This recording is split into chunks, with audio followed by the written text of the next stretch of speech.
Happy birthday, church. Can you join me in saying that? Happy birthday, church. Now, if Bob Ponder will not settle for a weak response, neither will I. Let's try that again. Happy birthday, church. That's a little better. And I hope I don't hear too many people crunching apples during the service, but it is Pentecost, so strange things may happen. Today, of course, is the day we celebrate Pentecost, when God's Spirit arrives in a powerful new way among Jesus' followers, as well as among many who had not followed Jesus but happened to be there when the commotion begins. When thinking about the arrival of the Spirit, many Christians think of divine presence abiding within us, around us, among us, perhaps envisioning an experience of the holy that is calm, serene, settling, comforting. Maybe a sustaining presence deep within, offering peace and rest, a shelter in the storms of life, a sturdy, steadying hand to hold them tightly and get them through the rough spots. And the gospel, according to John, is consistent with this view of Spirit as comforting, abiding presence. This gospel is unique and even rather a little peculiar among our four biblical gospels. Unlike Matthew, Mark, and Luke, in John, Jesus is portrayed clearly as a divine figure existing with God before creation and responsible for all of creation. Jesus takes a cosmic journey from the world above to the world below, where Jesus' words have center stage in this gospel, which places much emphasis on divine revelation and gives Jesus' actual deeds and work on earth much less focus. John's gospel is filled with a strongly reassuring vision of enlightenment and love, along with the sharp either-or kind of theological thinking. There's an unsettling, discomforting message in today's passage from John, along with a comforting promise Jesus makes to his disciples before they experience his trial and execution.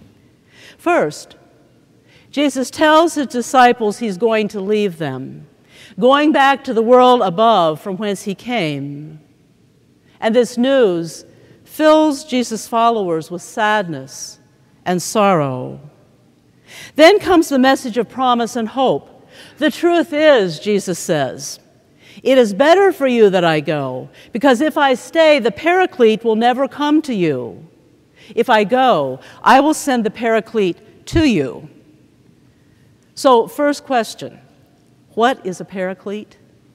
A term used only in John's gospel? In this gospel, paraclete is portrayed as a personal presence in the world, a helper or advocate, counselor, comforter. Jesus, while walking the earth with his disciples, is offering them assurance, making a promise, giving hope that they will never be abandoned, not ever left alone to fend for themselves. There is one who will come to them after Jesus returns to the world above, one who will come alongside them, accompanying them as they continue their lives in this world. Unlike Jesus, who will soon leave, this divine presence will never go away, but will remain forever, an even more intimate, enduring presence than Jesus, a presence dwelling within and among them for all time. The Gospel of John, you see, confirms the beliefs of many Christians, that part of our tradition portraying the Holy Spirit as consolation, guidance, strength, and support. But this isn't the only biblical understanding of God's Spirit. If we look at the first two verses of the book of Genesis, we encounter a quite different perspective. The heavens and earth God created become chaos, emptiness, complete ruin and desolation with persistent absence of light. The Spirit of God is hovering, brooding, if you will, moving over the deep, this deep, watery chaos out of which all life is formed. Here, the sense of spirit is more like divine power, ready to spring into action, recreating and restoring all that has been ruined, all that has been destroyed.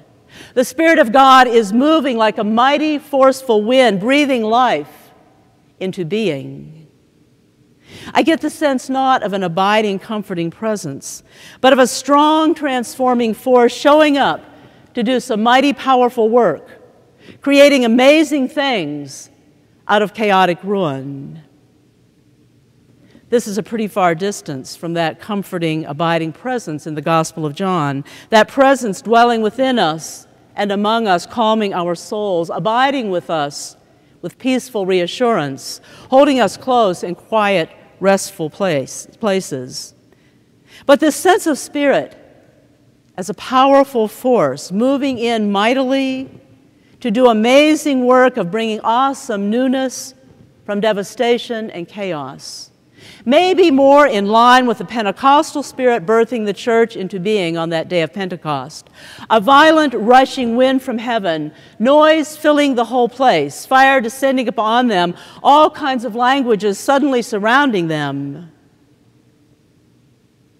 Are we ready to have God's divine, powerful presence enter into our community of faith, into our individual lives, with such disquieting, unsettling, discomforting force?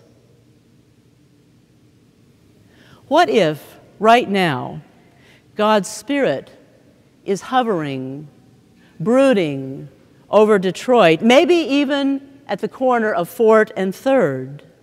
What if, in the midst of problems that seem insurmountable in this city, in the midst of challenges of many kinds faced by this congregation, trying to remain a spiritual beacon in downtown Detroit, what if right now that powerful divine force we might call Spirit burst in upon us and 4th Street Presbyterian Church got baptized in the Spirit?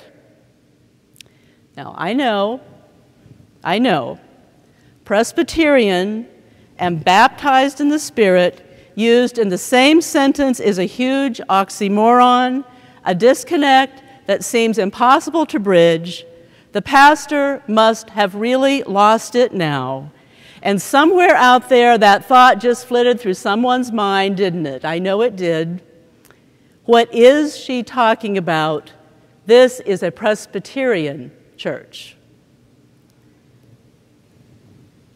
If right now, in this very moment, we felt a sudden, rushing, violent wind, we heard a deafening noise all around, we saw flames of fire falling upon us, I think we would be a little startled, but maybe not really surprised. It's sort of hard to surprise a tried and true Presbyterian with anything as unpredictable as the compelling movement of God's Spirit in our lives. We'll work until we find a good cause and effect relationship for anything that happens that seems a little unusual. A solid, rational explanation, a valid reason to dismiss whatever we cannot explain, to tame the Spirit of the living God, the Spirit of the living Christ, stirring and burning deep in the inner core of our being.